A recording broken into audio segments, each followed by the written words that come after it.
Nilai rupiah ambruk. Apa yang terjadi pada ekonomi Indonesia? Nilai tukar rupiah terhadap dolar Amerika Serikat mengalami penurunan tajam yang cukup mengkhawatirkan bagi perekonomian Indonesia. Pada hari ini, rupiah tercatat anjlok hingga menyentuh level terendahnya dalam beberapa tahun terakhir. Dengan 1 US dollar diperdagangkan di kisaran rupiah ke-20.000. Peristiwa ini memicu kekhawatiran yang mendalam, baik di kalangan masyarakat umum maupun pelaku ekonomi.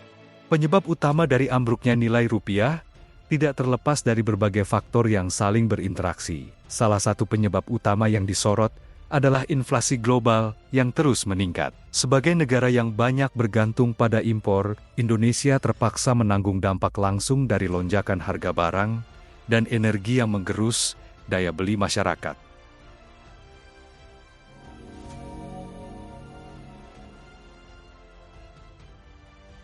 Menguatnya dolar Amerika Serikat di pasar global menjadi salah satu pemicu utama. Kebijakan di Federal Reserve Bank Sentral Amerika Serikat yang terus menaikkan suku bunga untuk menanggulangi inflasi domestik AS, menyebabkan aliran investasi global beralih ke dolar yang dianggap lebih stabil dan menguntungkan. Dampaknya, mata uang negara berkembang, termasuk rupiah, semakin tertekan.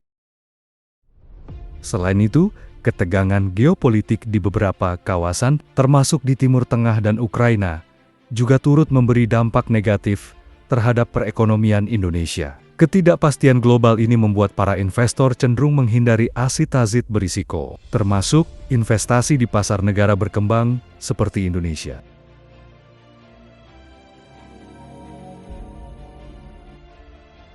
Anjloknya nilai rupiah tentunya memiliki dampak yang sangat besar bagi masyarakat Indonesia. Bagi mereka yang bergantung pada barang impor, seperti barang elektronik, kendaraan, dan bahan baku industri, harga-harga mulai meroket. Ini tentu saja memengaruhi daya beli konsumen yang semakin terjepit. Biaya hidup yang semakin tinggi juga membuat masyarakat semakin tertekan, terutama kelas menengah ke bawah yang tidak memiliki cadangan keuangan yang cukup.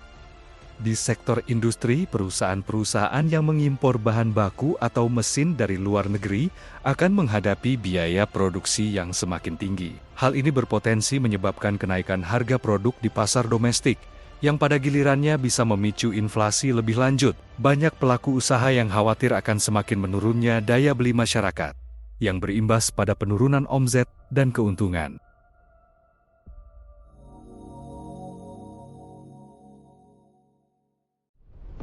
Pemerintah Indonesia dan Bank Indonesia BI segera merespons dengan berbagai langkah untuk menstabilkan nilai rupiah. BI mengumumkan bahwa mereka akan melakukan intervensi di pasar valuta asing forex untuk menjaga stabilitas nilai tukar. Selain itu, pemerintah juga menyatakan komitmennya untuk menjaga keseimbangan makroekonomi dengan menambah cadangan devisa dan menjaga defisit anggaran negara dalam batas aman.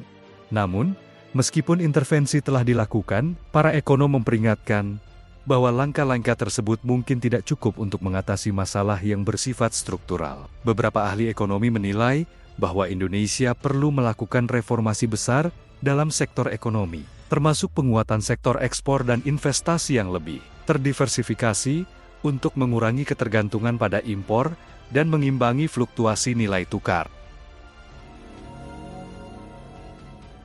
Di tengah ketidakpastian ini, Indonesia menghadapi tantangan besar dalam menjaga stabilitas ekonomi. Untuk itu, kebijakan fiskal yang lebih terarah dan penguatan sektor-sektor ekonomi strategis seperti pertanian, energi terbarukan, dan teknologi menjadi sangat krusial.